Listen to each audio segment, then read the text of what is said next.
Very good evening to all of you. Thanks for tuning in to the special broadcast on this Sunday evening. I'm Afrida Rahman Ali. Well, we are going to look at the result figures, of course, but more importantly, the numbers that really matter at the moment, viewers, are the COVID figures. Somewhere, because electoral politics took center stage, because the electoral numbers got the undivided attention, somewhere down the line, COVID management took a back seat, and there are consequences to be faced for that. There's a price to pay, and that is reflecting in the numbers that we are clocking now. India is reporting over 4 lakh cases. In the last 24 hours, over 4 lakh cases were recorded, which is a new high. So that will be our focus in the light of the given scenario where 5 states have voted in the middle of a pandemic. There were massive rallies held. Irrespective of the results, parties will have to take responsibility for the kind of damage that was inflicted on the COVID management situation. The virus has pulled the rug from beneath our feet just when we were looking the other way. There's no single party that can, in fact, refuse or rather deny to take responsibility from this. In fact, what we are going to do now is to also put out the figures that we have come across in the last few weeks, just to give a real understanding of how the numbers have gone up. Take the instance of Bengal. Positivity rate is above 30%. 30 times the cases have risen in the period of 1 month. And it's not lost on anyone right now that this is the month where the election rallies were held. As polls concluded in 4 states and 1 union territory, the larger question remains: what measures will be taken now by the elected representatives to contain the spread of the lethal virus? With the fear of a triple mutant strain looming large in West Bengal, the unprecedented COVID surge and the alarming rise in cases continues to remain India's biggest challenge. Let me introduce my guests this evening. Javed Ansari, senior journalist, joining us. Nilanjan Mukhopadhyay, senior journalist and author. Desh Ratan Nigam, Supreme Court advocate and RSS supporter, also with us this evening. It's D.S. Sudhir, political analyst. Thank you so much, gentlemen, for joining us. Welcome to this broadcast. I want to begin by asking you, Javed Ansari, that at a time like this, what we are looking at, say, for instance, the state of Assam, where I was there reporting in the state and I saw there were massive rallies held. Not even a single party showed any, semblance of a pandemic being around. It seems as if there was no pandemic. But the end of it all, let's quickly reflect on the result first before we go on to the issue of who should take responsibility for the kind of rise, even in Assam, by the way, where the cases were very low to begin with. Now what we see is that despite the Congress party making a last-ditch effort to ally with the AIUDF, the political arithmetic did not go their way. The BJP has managed to retain their state. Irrespective of that, what is your position on how Assam voted and the numbers that we see today? Javed Ansari. Look, the Congress took a calculated gamble to tie up with AIUDF and some of the other parties to try and have as broad-based an alliance as possible.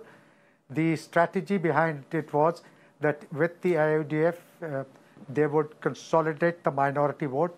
Assam has a substantial minority vote, and they'd be able to prevent any division in the minority vote. And then, with the help of these smaller parties, they'd be able to win enough votes from amongst the majority community to be able to stave off the BJP, to be able to dethrone the BJP. Obviously, that strategy was misplaced. It backfired, or the BJP outsmarted them, and that gamble has not come about. The other thing that the Congress lacked was they didn't have a chief ministerial candidate, no leader of consequence. Following the death of Mr. Tarun Gogoi, he was the tallest leader in the Congress party.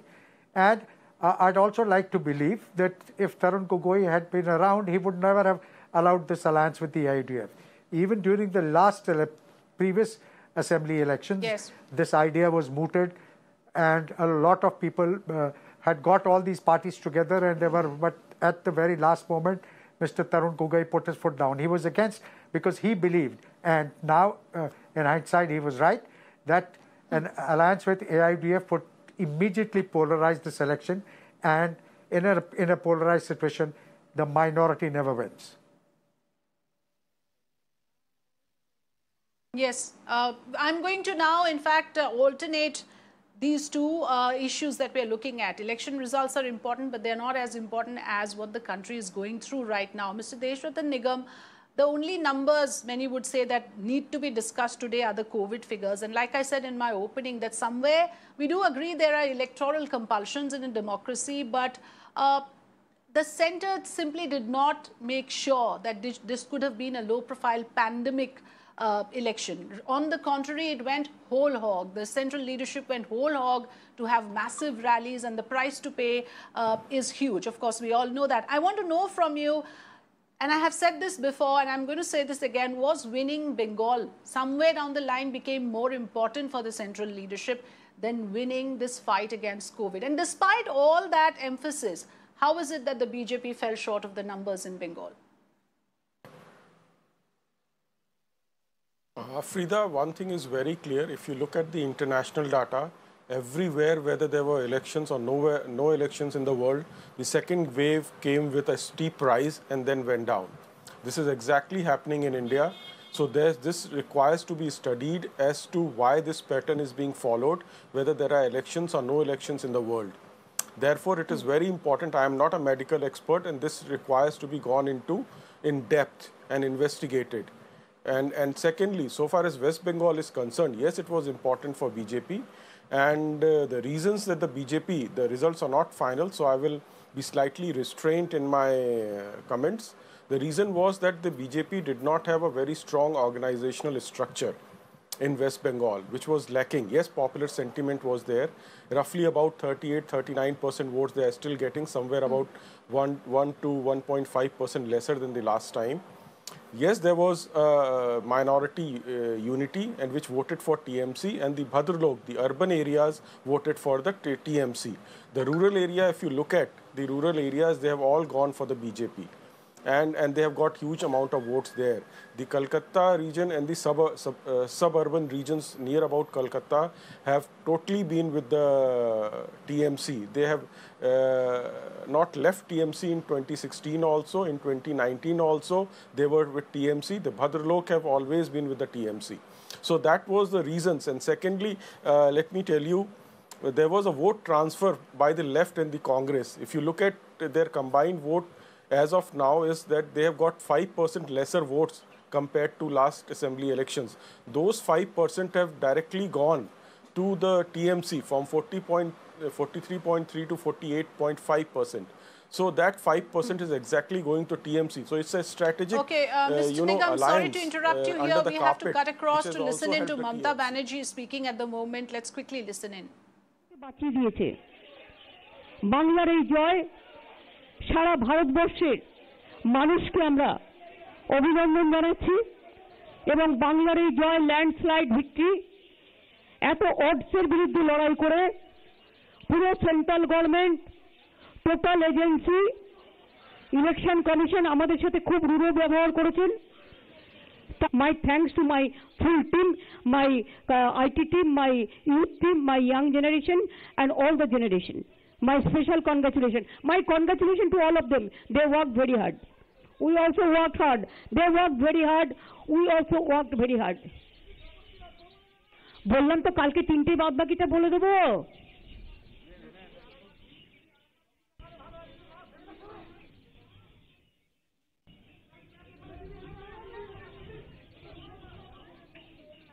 আচ্ছা আমি same mic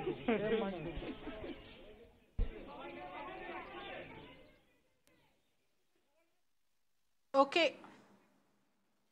Right. So, Mamata Banerjee, they're making quite a few important points, but one of the scathing comments came on the Election Commission, saying that the poll body acted as the BJP spokesperson. She says that this victory belongs to Bengal. She also talks about how now the focus is going to shift to COVID management. Mamata Banerjee, in a way, also saying that even if she doesn't win Nandigram, she has no regrets, but making a big point about how now the focus shifts to COVID and how it will be important for the centre to cooperate in this. This is a war that has to be fought together. I'm going to put questions to my guests after this quick break. Thank you so much for your patience. To all the panelists, do stay on with us.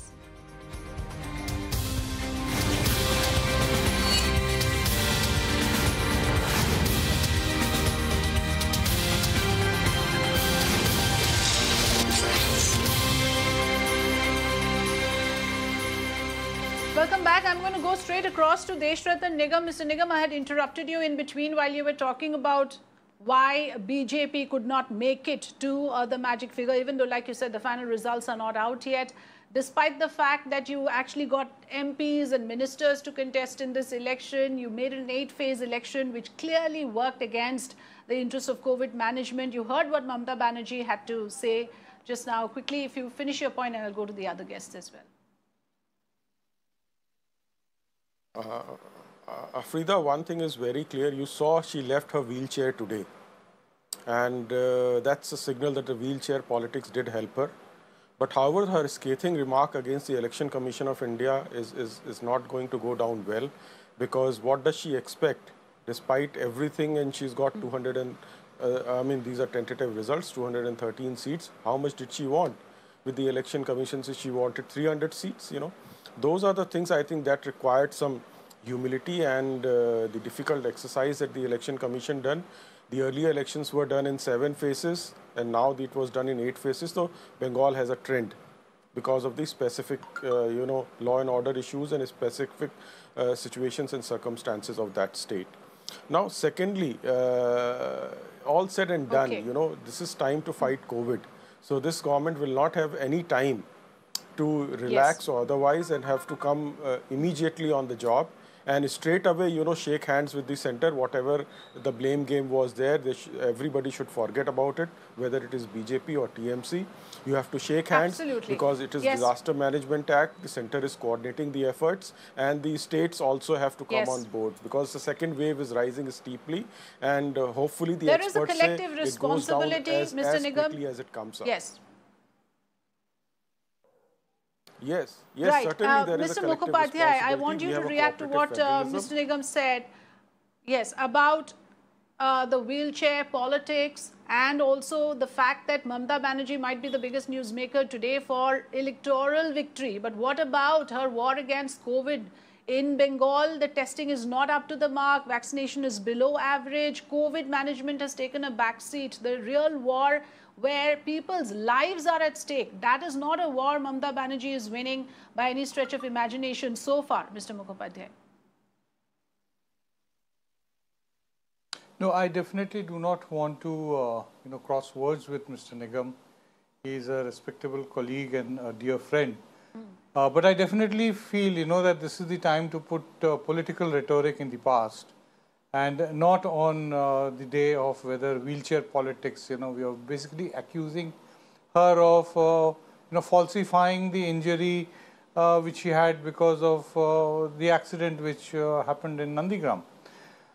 Regarding Election Commission, I have very consistently maintained that I have not had a problem with personally, I do not have a problem with elections being held.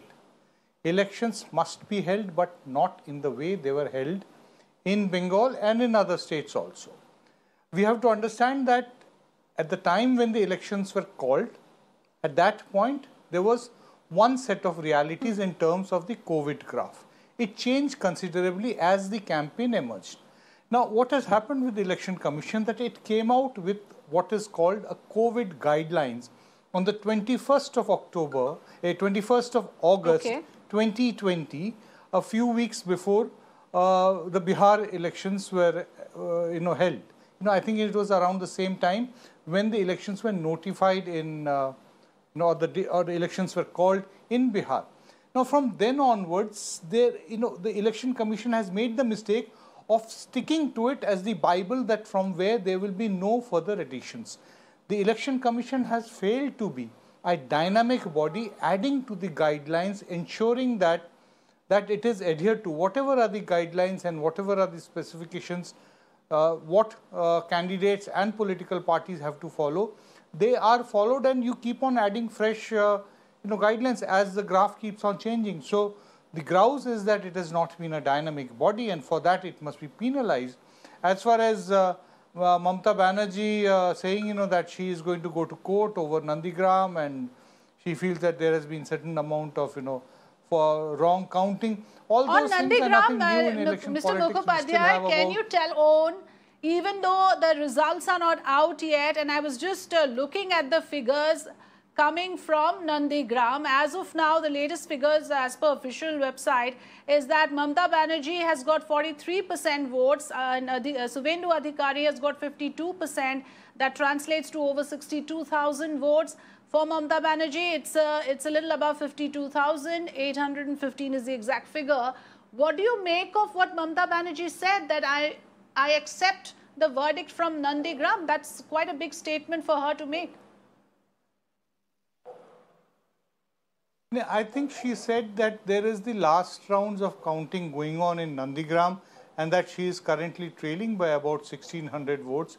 The tone and the tenor of what she was saying also suggested that she's mentally prepared for a defeat in Nandigram. It is not going to change the larger narrative of West Bengal. She's going to treat it that while the Trinamool Congress and she has won the war, she might have lost a small battle which involved her, and that she's going to take it in her stride, but she definitely is going to go and challenge, in court, just like any other political leader would, to show that she was actually wronged by the Election Commission and this was a victory that was due to her, which was stolen courtesy and in collaboration with the Election Commission. These are standard political rhetorics with all political leaders keep on saying. So I do not think that we should, take that as, unless we get definite evidence, that there has been false, wrong counting or, various allegations are there. Those have to be examined.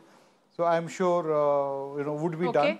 But I think the larger message which Mamata Banerjee sent out was that she has emerged victorious, and it's a spectacular landslide. She kept on using the word landslide, and actually we have not used it on our program or any of our discussions, but this is possibly as big a landslide as you can get. It is. We'll have to go back and look at it, whether the left front ever had that kind of a landslide. I think it's fairly close to it. I do remember the left front having 220 upwards at some point or the other. I do vaguely remember. But it is a spectacular. Let me quickly, before I go to T.S. Sudhir, a quick word on that. Yes. Yeah. Yes, Javed Ansari, do you agree? Because for an incumbent to win a landslide in this manner, and that to a woman chief minister, there is certainly reason for Trinamool to celebrate, even though they should do it in private inside their homes. But as a figure of speech, they have reason to celebrate for this. Javed Ansari. Yes, it's a remarkable achievement by any yardstick, and let's not forget, this is the third time. This is the third consecutive time she's winning. There are not too many people around. I mean, barring Naveen Patnaik. Yes. So this is, by all accounts, a remarkable achievement, remarkable performance against all odds, taking on the might of the BJP, the central government, taking on Prime Minister. I mean, looking the Prime Minister eye to eye. It's now. So she's won this battle. She's entitled to a victory. As far as Nandigram is concerned, yes, from the tone and tenor, she appears to have conceded defeat. She'll go to court, and that's par for the course. But the fact is that it takes nothing away. I mean, it would have been the icing on the cake if she had won Nandigram as well, but takes nothing away from the overall message, which is that this is a spectacular victory by all accounts. Yes. By all accounts. Okay, let's now again shift focus to the other states as well for a bit. T.S. Sudhir, Tamil Nadu in a way has sprung a surprise with a close fight. A lot of people are curious about the future of Sasikala and TTV Dinakaran. I also want you to tell us about whether now, because of the change of guard, will it mean that there will be a delay in the state administration getting its act together when it comes to COVID? Well, specifically talking about the last part of your question, no, I don't think so, because over the last, 3 weeks since the election actually took place on the 6th of April, M.K. Stalin has met several retired bureaucrats who would be part of his advisory team, and they would kind of form a critical part of the administration whenever it takes charge. But yes, I would expect that the the swearing in ceremony is not going to be anything grand. It's going to be a simple ceremony so that the new team can actually hit the ground running, and they would really need to do that as soon as possible given the COVID crisis at this point in time in Tamil Nadu and elsewhere. You spoke about Shashikala. No, given the kind of showing that has been put up by AIDMK, which is essentially largely due to the kind of campaigning that Edappadi Palaniswamy, the Chief Minister, did, I don't think there is any scope for Shashikala or a TTV Dinakaran to do any kind of political mischief vis-a-vis the AIDMK. So the AIDMK will continue to remain unified to a large extent under the leadership of EPS. EPS has won a large number of seats both in Western Tamil Nadu, which is his backyard, and also in Northern Tamil Nadu, which where he went with an alliance with the PMK, showing his political acumen. To that extent, I think in his backyard he has done pretty well, and he was really the star campaigner as far as the entire NDA alliance was concerned. So he has done pretty well.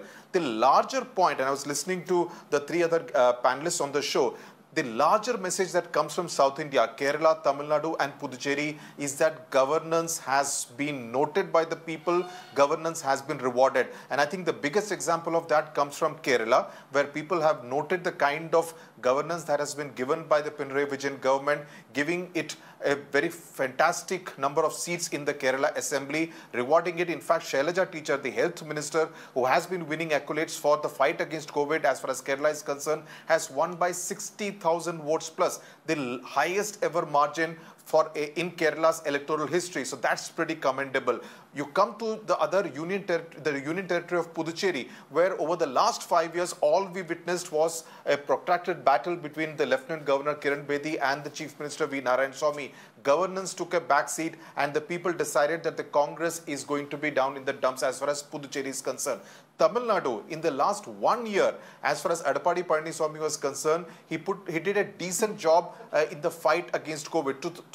So to that extent, the people have recognized the efforts put by his administration, but that was not good enough to negate the 10 years of anti-incumbency of the AIDMK rule. So I see this as a vote for governance, good governance, bad governance, okay governance, as far as these three South Indian states are concerned. Afrida. Right, absolutely. Some important points made there. And like you said, and I agree with you, that governance is noted. Whether the administration has done a good job of it or not, that is something that the voters have factored in, which is reflecting in the results.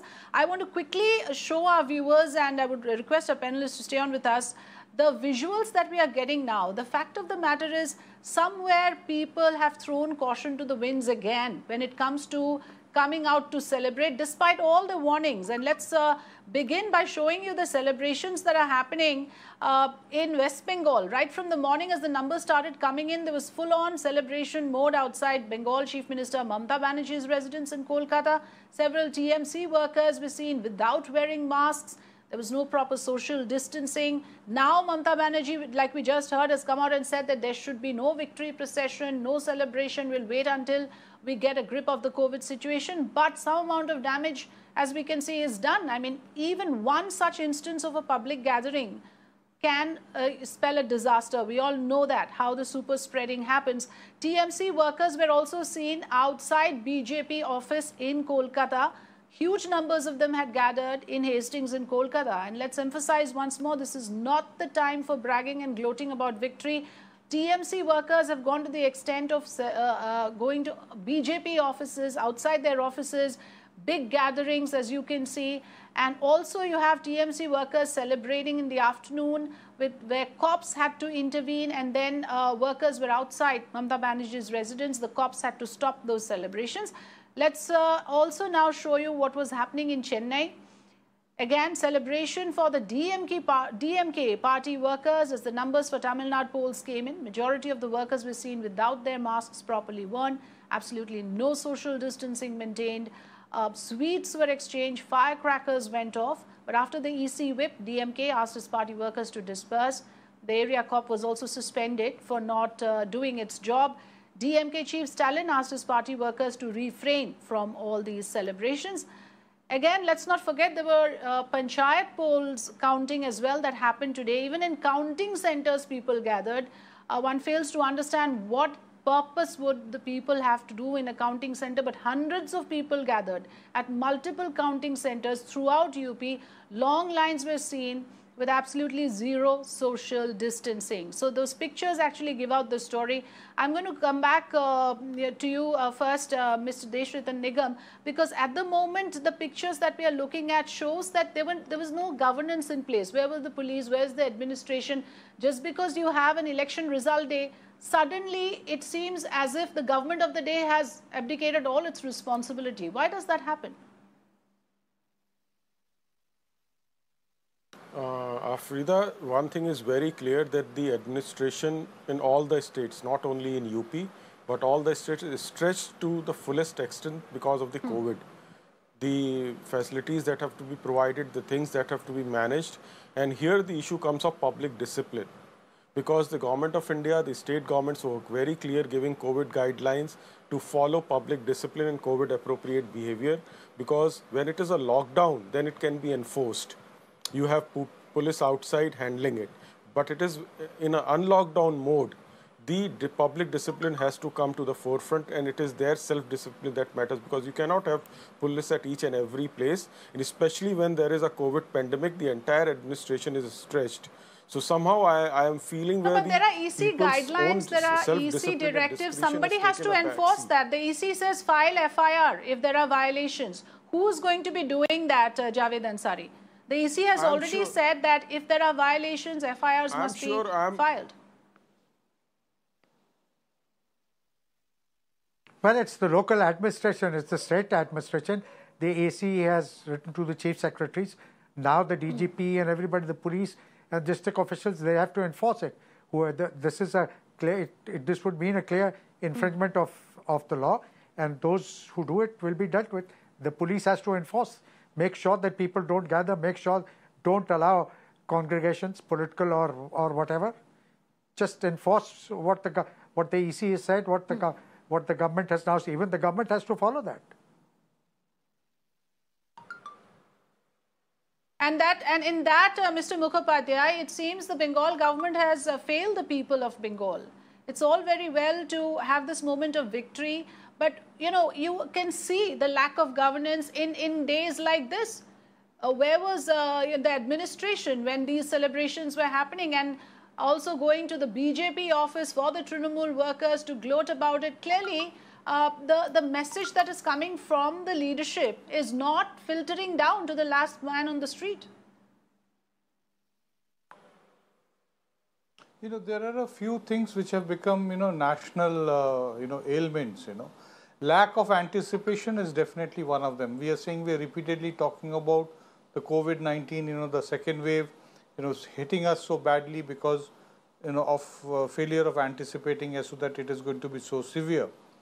Similarly, after the instructions were issued by the Election Commission that no victory celebration should be allowed, was there any sense of anticipation from the administration side? Yes, it was known that the Trinamool Congress would be places where people would want to congregate, people would want to come and congregate outside Mamata Banerjee's home. So in the time of pandemic, they should have actually had several layers of rings to ensure that people were not allowed to come in, so that you keep people at a distance. The moment you allow people to congregate at a small place, 5,000 people congregating at a small place, looks like a packed stadium of 50,000 people, and just the same number of people, if they are spread over a circle, which is much larger, then it is going to be, the density of people would be much less. So this has been a complete failure from that side. And as far as going and cocking a snook at the BJP and saying that look, you could not win and we are the ones who have actually won. You have to understand that this is also a moment of catharsis for the Trinamool workers. For about 3 months, they have been under siege. I am not in any way justifying it, but I am just trying to offer an explanation. So you should have been able to understand and anticipate that yes, this is going to be a moment of catharsis for whoever is the victor. It could have well been the BJP. They would have done the same thing, maybe gone even worse, given the fact that how they had been acting throughout the campaign. It could have been even worse had the BJP won. So it's a complete failure of the state administration, and not just in Bengal, also in Tamil Nadu. We do not know what is the level of celebration and jubilation in Assam. We do not know what is going on in Kerala. Right. Yes, today, do you agree, like Mr. Nigam earlier said, that somewhere people also need to maintain some amount of discipline in all nooks and crannies? You cannot have police presence. In Tamil Nadu also, like we showed you the pictures of people congregating at a time like this. By the time Stalin comes out and says disperse, already you have these gatherings happening in a number of places. So, even wearing of a mask, something as basic as that is not being followed in the southern states as well, where people are out to celebrate. Well, I wouldn't blame the state administration entirely, because these are political activists, and in the case of Nilanjan mentioned the fact that it was a political, high-pitched political campaign that was going on for the last 3 to 6 months. So obviously there was a sense of relief, and that is what has found expression, not justifying it in the least. But similarly, in the case of Tamil Nadu, the DMK has been out of power for 10 years. So it was expected that some of their cadre will come out on the street, burst firecrackers procured from Shivakasi. Stalin, to his credit, had issued a statement 2 days back saying that cadres should not be indulging in any kind of celebrations. But all these kind of instructions which are put out, whether it be by the Election Commission or the state DGP or even by an MK Stalin, actually falls on deaf ears, because that's the nature of the political cadre. And I can tell you also what the policeman on the ground says. Now in the case of Chennai, a local policeman is the one who has been either suspended or reprimanded. But the fact of the matter is that the policeman is a frontline worker. He's equally at risk. In fact, I always feel that the journalists on the ground and the policemen are among the worst professions, because you're always there on the front line, and he's always very scared. He knows only 2 ways of doing it: either use the danda, which can be a little risky against a political worker who may be in an inebriated condition and really high on the victory, so he would kind of refrain from using the danda, or has to go in for bodily contact. In this case of COVID, that is actually playing with danger. So in that sense,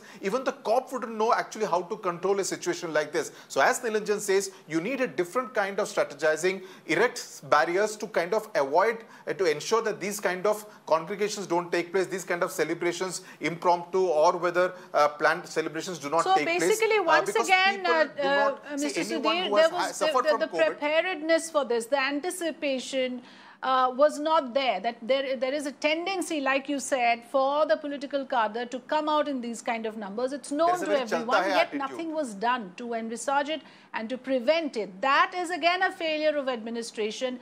That reeks of a governance failure as well, because at a time like this, in such a critical juncture where the challenge is to control the numbers, we cannot take chances of this nature. I would like to thank all my guests for joining us this evening. Also leaving an important note here that the Election Commission has once again directed the chief secretaries of all the 5 states to file an FIR against violators, suspend the concerned SHO and apprise the Commission if action is not taken in such cases. So we leave it at that. Thank you very much for joining us in this discussion.